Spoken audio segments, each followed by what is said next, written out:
Now, let's introduce our next guest here on BBC a doctor from Solihull who's been part of a team seeing 8,000 patients in just 3 days. Dr. Vic2 travelled to India as part of the Slum Doctor charity project, and he joins us now. He spent time in a very small village in the state of Punjab where he offered free medical treatment to the locals there. Very pleased to say Dr. Vic2 is here at BBC and welcome. Hello, Molly. Thank you so much for taking the time to come in and join us and talk about your experience. This does sound a fantastic project. Before we get into what specifically you've done and how you found it in Punjab, tell us a little bit about the Slum Doctor charity project. When was it set up and what does it do? The Slum Doctor project was set up by my friend who's a diabetes consultant in Halifax, Dr. Vijay, who set it up about 10 years ago with a view to providing diabetic care in this small village in India, which is where his home state is. And gradually, each year he went back. People came from afar, wanted not just diabetes treatment, but they wanted other things treated as well. So he gradually incorporated more doctors to come along with him. And over the last 7 years, it's gradually increased to the point in March where a team of 10 doctors of us went from the UK with nurses and translators to see all these people.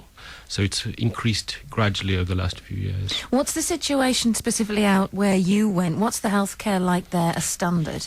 This is sort of like a two-tier system, really. I think the poor are very poor and the rich are getting increasingly more wealthy. So there's a difference in the healthcare there as such. There are sort of like government hospitals, but there's a lot of poverty, and most of the people that we were seeing were also illiterate.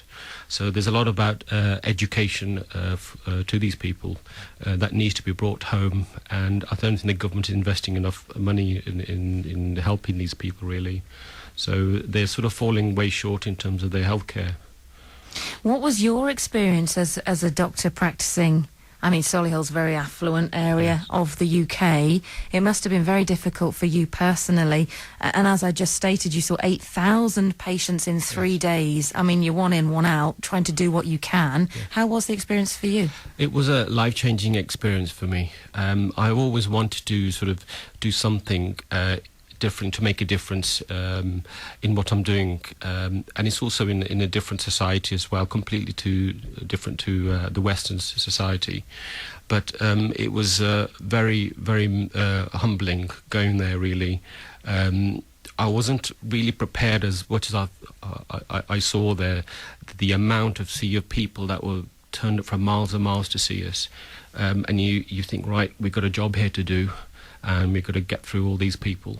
What did you see, Victor? Did you see desperate conditions from desperate people that you hadn't got the time?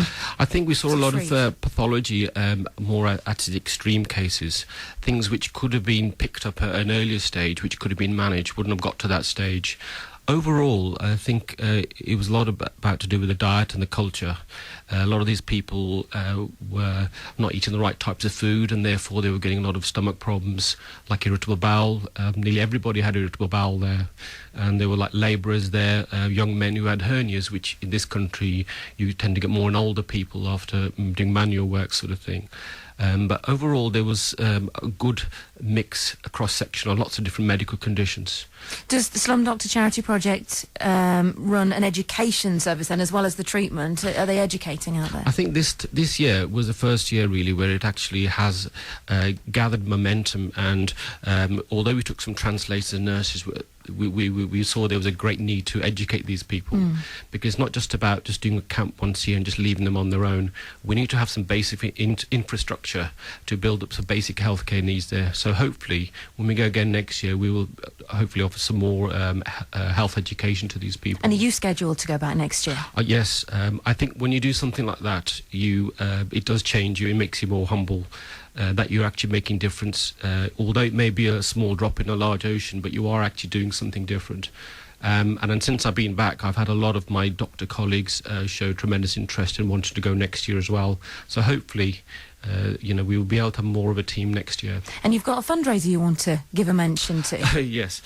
We try to raise money before we go out there. So we have a dinner dance ball in Bilston on the 15th of October, the Central Banqueting Conference Centre. And the idea is to raise as much money as we can to pay for the drug to take to India.